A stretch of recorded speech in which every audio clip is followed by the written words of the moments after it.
Украина отказывается от переговоров. Откуда Россия выводит войска и о чем генсек НАТО предостерегает Трампа? Обо всем этом расскажу подробнее в эфире «Нехта». Самые важные и интересные новости. В Румынии остерегаются российского вмешательства в выборы на фоне решения Конституционного суда. Германия ждет наплыва мигрантов. Будет ли новый миграционный кризис в Европе? В Беларуси судят неонациста, сторонника Лукашенко. Спасибо, что смотрите, спасибо за доверие. Не забывайте ставить лайки, не забывайте оставлять комментарии и не забывайте подписываться на каналы. Все это очень несложно. Поехали. Вони знищують все, що там знаходиться. І так вони роблять і вдень, і вночі. Все против переговоров. Украина устала от пустых обещаний и решила больше не играть в игры с гарантиями безопасности, которые на деле ничего не стоят. Министерство иностранных дел страны заявило, что единственной реальной защитой от российской агрессии является полноправное членство в НАТО. Киев больше не намерен рассматривать суррогаты вместо полноценного членства в Альянсе. Мы убеждены, что единственной реальной гарантией безопасности, а также сдерживающим фактором для дальнейшей агрессии России против Украины и других государств является только полноправное членство Украины в НАТО.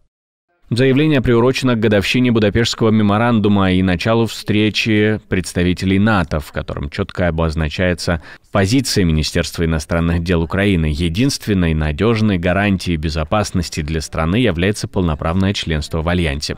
В документе подчеркивается, что меморандум 1994 года, подписанный в обмен на отказ Украины от ядерного арсенала, стал памятником недальновидности, это была цитата. Он не смог предотвратить агрессию со стороны России.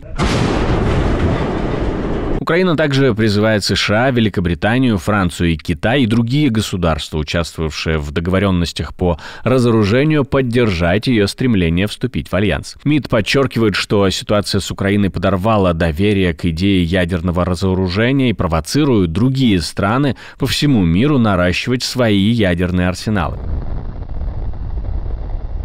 В России тоже показательно не рады мирным инициативам, но в этот раз нашли оправдание своей воинственности. Правда, кажется, говоря, что Украина хочет остановки боевых действий, чтобы перевооружиться, они больше свои планы сдают. Это абсолютно контрастирует с нашим тезисом о неделимости безопасности. И безопасность одной страны не может обеспечиваться в ущерб безопасности другой страны. Это непреложное правило международных отношений, которым мы руководствуемся. Поэтому потенциально такое решение для нас, конечно, неприемлемо, ибо оно является угрожающим для нас событием. И это не ликвидирует первопричину того, что сейчас происходит, тех обстоятельств, которые вынудили нас пойти на специальную военную операцию. А генсек НАТО предупреждает избранного президента США о последствиях неправильных решений в мирном процессе и предупреждает о том, что может последовать после принятия решений о мире на условиях РФ. Ну а также Марк Рютте призвал Трампа сохранить приверженность НАТО и продолжать поддержку Украины, подчеркнув, что ослабление позиций Киева может привести к усилению позиций противников США. Мы не можем допустить ситуации, когда лидер Северной Кореи Ким Чен Ын и российский лидер Си Цзиньпинь и Иран радуются из-за того, что пришли к соглашению, которое не устраивает Украину, потому что в долгосрочной перспективе это будет представлять серьезную угрозу безопасности не только для Европы, но и для США. Рютте напомнил, что Россия передает ракетные технологии Северной Корее, а Иран получает от Москвы деньги в обмен на ракеты и беспилотные технологии.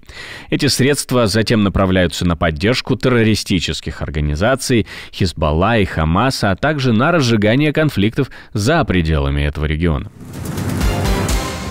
Румынский суд признал результаты первого тура выборов президента легитимными. Это означает, что страна не скатится, по крайней мере, сразу в политический кризис. Но означает также и то, что там состоится второй тур президентских выборов. А я напомню, буквально днями мы были свидетелями парламентских выборов в Румынии. Один из кандидатов в президенты уже заявил, что румыны должны оставаться едиными, чтобы держать Россию подальше от своей страны. Румыния важна для меня, и румыны важны. В данный момент мы больше не говорим о партиях, мы больше не говорим о политиках, и мы больше не говорим о кандидатах. Сейчас речь идет только о Румынии. Без гордости мы уважаем наших партнеров, и поскольку я уважаю их, я буду говорить с каждым из них, потому что они представляют голос румын. В России действительно следят за избирательным процессом в Румынии, учитывая, что там неожиданно в первом туре президентских выборов победил якобы независимый, но, вероятно, антиевропейский и пророссийский кандидат. У России, как всегда, есть свое видение процессов в других странах. И, допустим, один кандидат не понравился властям. Решили пересчитать голоса. Я не про это, но это часто, да. Нет, почему? Это в Румынии происходит. Второй тур состоится 8 декабря. В нем примут участие Кэлен Джорджеску и Елена Ласкани, которые набрали больше всего голосов в первом туре голосований. Миграционный кризис может усилить эскалация в Сирии. Новую волну миграции, вероятно, вызовет падение режима Асада. А наоборот, стабилизация в Сирии потребует не только свержения диктатора, но и множества других шагов. Об этом пишет Бильд, приводя цитаты исследователей и ученых. Для стабильного мира в Сирии требуется не только свержение Асада, но и некое крупное соглашение между всеми воюющими сторонами и их международными сторонниками. Я думаю, что это практически невозможно в краткосрочной перспективе. Ну а мы поговорили об этом с экспертом по Ближнему Востоку Игорем Семиволосым. Я не думаю, что сейчас будет большая волна мигрантов.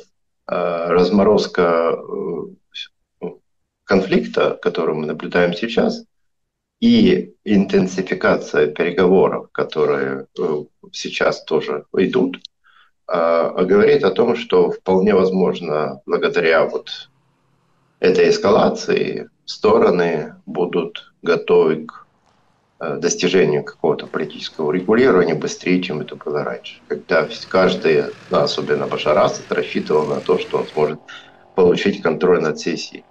Сейчас эти надежды рухнули, и, мне кажется, Башар Асад более будет сговорчив, по крайней мере, к началу переговоров. Турки рассчитывают, что они как раз избавятся от 5 миллионов турков, сирийцев, которые находятся на их территории, и они вернутся на территорию Сирии. Но их возвращение невозможно без заключения политического соглашения. И вокруг этого, собственно, сейчас идет основная борьба. По данным немецкого правительства, число сирийцев в Германии выросло со 118 тысяч в 2014 году до почти 1 миллиона человек. Пока что массового наплыва новых беженцев не зафиксировано, но политические партии, включая ХДС, ХСС, уже требуют ужесточения миграционной политики, чтобы избежать повторения кризиса 2015 года. Ситуация в Сирии, к слову, обостряется, и Башар Асад, по данным СМИ, начал искать контакты с Турцией. Но не только с Турцией. Издание Турции сообщает, что сирийский лидер через 2 посредников предложил Турции провести переговоры. Но телеканал «Сирия ТВ», заявивший о планах направить делегацию в Анталию, был опровергнут другой турецкой газетой, ссылающейся на источники в турецких спецслужбах. Официальных подтверждений ничему этому нет. Как и подтверждение другой информации о том, что сирийское правительство якобы пытается выйти на контакт с Израилем и попросить помощи у них. В целом, проверить эту информацию очень сложно, ведь речь идет о косвенных переговорах, запросах и заявлениях. Но чтобы дополнить картину, мониторинговые телеграм-каналы пишут о том, что сирийские военно-морские базы, скорее всего, покидают россияне, выводя из акватории свои корабли. Всю эту ситуацию, кто куда уходит и кто кого оставляет, мы попросили объяснить эксперта по Ближнему Востоку Игоря Семиволоса. Израиль внимательно следит за тем, что происходит.